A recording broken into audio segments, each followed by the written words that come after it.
प्यार से सुरेश सर कहते हैं। मैं बच्चों को ड्राइंग सिखाता हूँ। बच्चों की भीड़ मुझे घेर लेती है।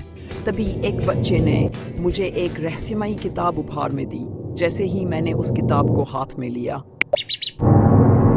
मुझे अजीब सा एहसास हुआ, मानो मेरे भीतर इतिहास को देखने की कोई अद्भुत शक्ति जाग चुकी हो। मैंने तय किया कि इसे किसी सुरेश सर, किताब खोलो। लेकिन जैसे ही मैं अलमारी की ओर बढ़ा, पीछे से एक धीमी आवाज गूंजी, सुरेश सर, किताब खोलो। लेकिन तभी किताब से पीले रंग की तेज रोशनी निकलने लगी। पूरा कमरा उस रहस्यमयी प्रकाश से भर गया। मैं कुर्सी पर बैठ गया और जैसे ही मैंने किताब पर हाथ रखा, वह अपने आप खुलने लगी। उसके सफेद पन्नों से निकलती रोशनी अचानक इतनी तेज हो गई, मानो कोई विशाल ब्रह्मांडीय विस्फोट हुआ हो। और अगले ही पल मैं सृष्टि की शुरुआत में पहुंच चुका था। चारों तरफ धुआं, काले बादल और लगातार होती बारिश। धरती अभी अपने शुरुआती रूप में थी। फिर मैंने देखा समुद्र की गहराइयों में जीवन जन्म ले चुका है। छोटी छोटी कोशिकाएं धीरे धीरे विकसित हो रही थी। एक कोशिका, दो कोशिकाएं, और फिर वही जीवन आगे बढ़ते मछलियों में बदल गया। कुछ समय बाद वही जीव पानी से बाहर निकलने लगे। अब जीवन सिर्फ समुद्र तक सीमित नहीं था। धरती पर चलने वाले जीव, उड़ने वाले कीट, हर तरफ जीवन फैलने लगा। समय बीतता गया और पृथ्वी पर विशालकाय डायनासोर का युग आ गया। उनकी एक कदम से कुछ शांत शाकाहारी थे तो कुछ खतरनाक मांसाहारी। धरती और आकाश दोनों पर उन्हीं का राज था। धीरे धीरे धरती पर सुंदर फूल खिले, कीट पतंगे मंडराने लगे और पूरी दुनिया जीवन से भर गई। लेकिन तभी आसमान में एक विशाल उल्कापिंड दिखाई दिया। एक भयानक धमाके के साथ वह पृथ्वी से टकराया और विनाश का ऐसा दृश्य सामने आया जिसने सब कुछ बदल दिया। लेकिन जीवन खत्म नहीं हुआ था। धरती की गहराइयों में छिपे छोटे जीव फिर बाहर निकल आए और पृथ्वी ने एक बार फिर अपनी हरी चादर ओढ़नी शुरू कर दी। इस बार विशाल जीव नहीं थे। अब बंदरों जैसे प्राणी पेड़ों से छलांग लगाते दिखाई दे रहे थे। धीरे धीरे वे दो पैरों पर चलना सीख गए। पत्थरों को टकराकर इंसान ने पहली बार आग जलाई। गुफाओं में रहना सीखा, परिवार बनाया और दीवारों पर चित्र बनाना शुरू किया। यहीं से मानव कला की शुरुआत हुई। फिर इंसान ने खेती करना सीखा, जानवरों को पालना सीखा, मिट्टी के घर बनाए, समाज बनाया, मिट्टी के बर्तन बनाए। धीरे धीरे पूरी सभ्यता जन्म लेने लगी।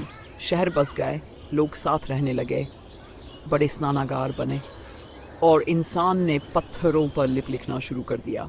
मैंने मिट्टी और खांसे की बनी अद्भुत मूर्तियाँ देखी। एक कलाकार नृत्य करती युवती की मूर्ति बना रहा था। मैंने उस मूर्ति को अपने हाथों में उठाकर ध्यान से देखा, मानो पूरी सभ्यता उस छोटी सी कला में बस गई हो। तभी अचानक तेज प्रकाश हुआ और मैं खुद को प्राचीन मिस्र में पिरामिडों के निर्माण के बीच खड़ा पाया। फिर एक और बदलाव हुआ। चारों तरफ आग लगी थी। समुद्र किनारे जहाज खड़े थे और मैं एक युद्धस्थल के बीच पहुंच चुका था। एक विशाल गोल मैदान के बीच अकेला योद्धा खड़ा था और हजारों लोग उसे घेर कर देख रहे थे। युद्ध शुरू होने से पहले ही मैं अचानक चीन की महान दीवार के निर्माण काल में पहुंच गया। मैं एक थके हुए मजदूर को पानी पिला रहा था। फिर धूल भरी आंधी चली और अगले ही पल मैं ऊंट पर बैठा रेगिस्तान की यात्रा कर रहा था।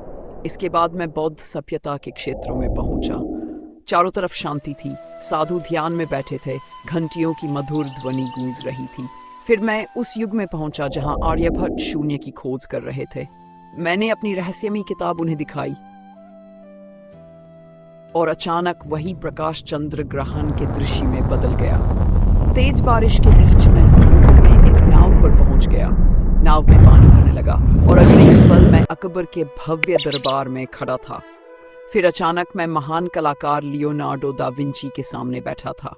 उनकी पेंटिंग्स और आविष्कारों को देख ही रहा था कि दृश्य धुएं में बदल गया और मैं मंगल पांडे के समय में पहुंच गया। कुछ देर बाद धुंध हटने लगी और मैंने खुद को एक फैक्ट्री में पाया जहां छोटे बच्चे मजदूरी कर रहे थे।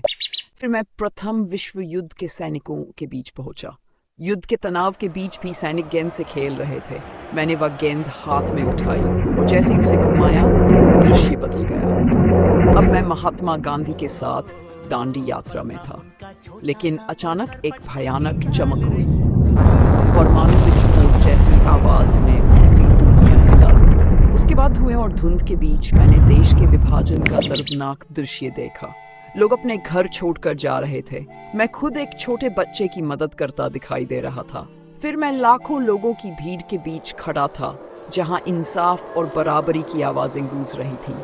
और अगले ही पल मैं चांद की सतह पर खड़ा था। मेरे सामने अंतरिक्ष में चमकती पृथ्वी दिखाई दे रही थी। अब समय फिर बदलने लगा।